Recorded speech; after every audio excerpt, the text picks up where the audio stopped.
So ఇప్పుడు all India quota 15% వల్ల మన రాష్ట్రంలో ఉన్నటువంటి ఎన్ని సీట్లు పోయే అవకాశం ఉంటుంది సార్? అదే. అంటే మనం అనుకునేది ఏంటంటే, ఇప్పుడు ఇక్కడ ఉన్న గవర్నమెంట్ కాలేజీలో సీట్లు సుమారుగా మనకు ఒక 4,000 సీట్ల దాకా ఉన్నాయనుకోండి సపోజ్. ఓకే. ఆ 4,000 సీట్‌లో 15% అనుకుంటే ఒక 600 సీట్లు పోతాయి. కానీ ఈ 600లో దాదాపుగా 500, 550 సీట్లు మళ్ళీ మన పిల్లలతోనే ఫిల్ అవుతాయి. కాబట్టి బయటికి వేరే రాష్ట్రాల విద్యార్థులొచ్చి ఇక్కడ చేరే అవకాశం ఒక 50-100 సీట్స్ కంటే ఎక్కువ పోవు. ఏపీ వాళ్ళకు మేరకే ఉంటుంది సార్. అది మీరన్నట్టు ఏపీ వాళ్ళు ప్రిఫర్ చేయొచ్చు.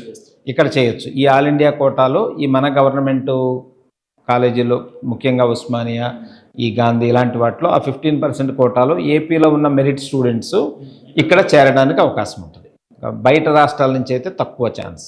సార్ ఇప్పుడు బి కేటగిరీ సీట్లు ఉంటాయి కదా సార్ ఇందులో.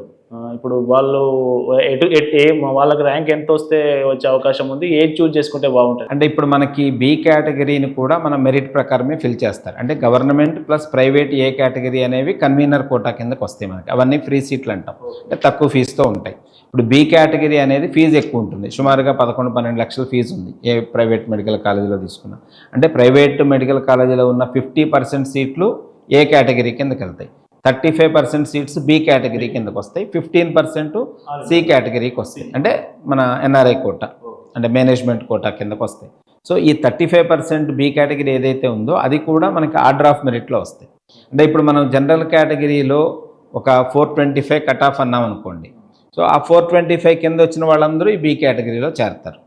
అంటే ఎవరైతే ఆ ఫీజుని ఎఫర్డ్ చేయగలిగిన స్టూడెంట్స్ ఉంటారో ఆ బిలో 425 వచ్చిన వాళ్ళు అట్లానే రిజర్వేషన్లో కూడా సపోజ్ 390కో 400కో సీట్ వచ్చిందనుకో, ఆ కింద మార్కులు వచ్చిన వాళ్ళల్లో ఫీజు ఎఫర్డ్ చేయగలిగిన వాళ్ళు దానికి వెళ్తారు. అంటే సుమారుగా అది అరౌండ్ 300 అబోవ్ వస్తే సీట్ వస్తుంది. అక్కడ 300, 320 ఆ అబోవ్ వస్తే బి కేటగిరీలో సీట్ రావడానికి అవకాశం ఉంది. కాకపోతే అందులో కూడా టాప్ కాలేజీలో రావాలంటే మళ్ళీ 350 పైన రావాలి. కాంపిటీషన్ ఉంటుంది. అంటే ఆర్డర్ ఆఫ్ ప్రిఫరెన్స్లో డెఫినెట్గా టాప్ ప్రైవేట్ కాలేజీలో కూడా టాప్ కాలేజీలో చేరాలనే ప్రయారిటీ ఉంటుంది. కాబట్టి దానికి రావాలంటే ఎక్కువ మార్కులు రావాలి. మళ్ళీ 350, 370 అట్లా రావాలి. సో ఇప్పుడు ఈ నీట్ సంబంధించి క్వాలిటీ పెరుగుతుందా సార్? అంటే పిల్లల్లో వచ్చే పిల్లలు డెఫినెట్గా అండి. ఇయర్ బై ఇయర్ కాంపిటీషన్ పెరుగుతూ ఉంది. అంటే పిల్లల్లో వచ్చే జనరేషన్లో మెరిట్ కూడా మారుతూ ఉంటుంది. కాబట్టి అంటే ఇప్పుడు ఈ సంవత్సరం ఉన్న వాళ్ళకంటే వచ్చే సంవత్సరం ఉన్న వాళ్ళు ఇంకా మెరిట్ వస్తున్నారు. అంటే జనరేషను ఇయర్ బై ఇయర్ ఇంకా ఇంటెలిజెంట్ కానీ స్మార్ట్గా వర్క్ చేసేవాళ్ళు కానీ కొంచెం టెక్నాలజీని యూజ్ చేయగలిగిన కెపాసిటీ ఉన్న వాళ్ళు ఎక్కువ వస్తున్నారు. కాబట్టి డెఫినెట్గా మెరిట్ కాంపిటీషన్ అనేది ఎవ్రీ ఇయర్ పెరుగుతూ ఉంటుంది. ఈ సంవత్సరం కంటే నెక్స్ట్ ఇయర్ ట్రై చేద్దాం, ఇప్పుడు సీట్ రాకపోతే నెక్స్ట్ ఇయర్ వస్తుందేమో అంటే నెక్స్ట్ ఇయర్ కాంపిటీషన్ ఇంకా పెరుగుద్ది. ఆ వచ్చిన కొత్త వాళ్ళతో పోటీ పడాలంటే వీళ్ళు ఇంకా ఎక్స్ట్రాడినరీగా వర్క్ చేయాలి తప్పకుండా. అయితే ఇప్పుడు మనకి నెక్స్ట్ ఇయర్కి ఉన్న ఛాలెంజింగ్ ఏంటంటే ఇప్పటి వరకు నీట్ ఎగ్జామ్ అనేది ఆఫ్లైన్లో జరిగింది. అంటే దేశవ్యాప్తంగా ఒకే రోజు ఒకే పేపరు అందరూ రాస్తున్నారు. ఇండియా మొత్తం ఒకటే పేపరు ఒకే టైంలో రాస్తున్నారు అందరూ. అది కాంపిటీషన్ అందరికీ ఆల్మోస్ట్ సేమ్ ఉంది. ఒకే పేపరు ఒకే టైంలో రాస్తున్నారు కదా. కాకపోతే నెక్స్ట్ ఇయర్ నుంచి మనకు ఉండే ఛాలెంజ్ నీట్ ఎగ్జామ్లో ఏంటంటే నీట్ ఎగ్జామ్ ఆన్లైన్కి మారుతుంది. సో ఆన్లైన్లోకి మారినప్పుడు మరి ఇంతమందికి ఇన్ని లక్షల మందికి మనం ఒకే రోజు ఎగ్జామ్ని కండక్ట్ చేయడం అనేది ఇంపాసిబుల్. కాబట్టి సో రేపు మనం ఫేస్ చేయబోయే డిఫికల్టీ ఏంటంటే ఒక 5-6 రోజుల్లో పరీక్షను కండక్ట్ చేయాలి. సో ఆ ఒక్కో రోజు 2 సెషన్లో జరుగుద్ది. సో 5-6 రోజుల్లో 2 సెషన్లో జరిగినప్పుడు 10-12 డిఫరెంట్ పేపర్లు వస్తాయి.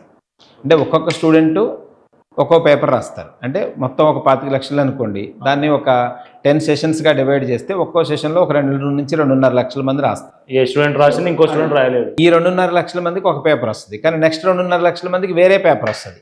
సో దాంట్లో డిఫికల్టీ లెవెల్ మారిపోవచ్చు. కాకపోతే దాన్ని ఎలాగో నార్మలైజ్ చేసినప్పటికీ కూడా కొంతమందికి ఏంటంటే అది కొంచెం వేరియేషన్ ఉంటుంది. అంటే డిఫికల్ట్గా వచ్చినప్పుడు తెలిసి తప్పులు చేసే అవకాశాలు ఎక్కువ ఉంటాయి.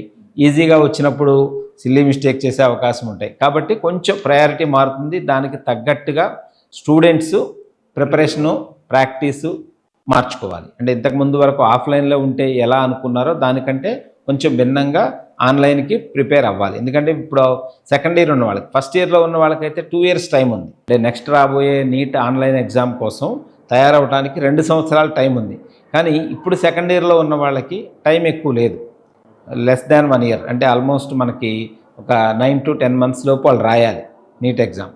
సో అయితే మనకి ఎప్పుడు కండక్ట్ చేస్తారు, ఎన్ని సెషన్లో చేస్తారు, అది ఇంకా డీటెయిల్స్ మనకు రాలేదు కాబట్టి mostly 8 to 9 months minimum time ఉంది మనకి. సో ఈ టైం లోపల ఆన్లైన్ కోసం వాళ్ళు ఇప్పటివరకు వాళ్ళు ఆఫ్లైన్కి ప్రిపేర్ అయ్యి ఉన్నారు. ఇక్కడ నుంచి మనం ఆన్లైన్ మార్చుకోవాలి.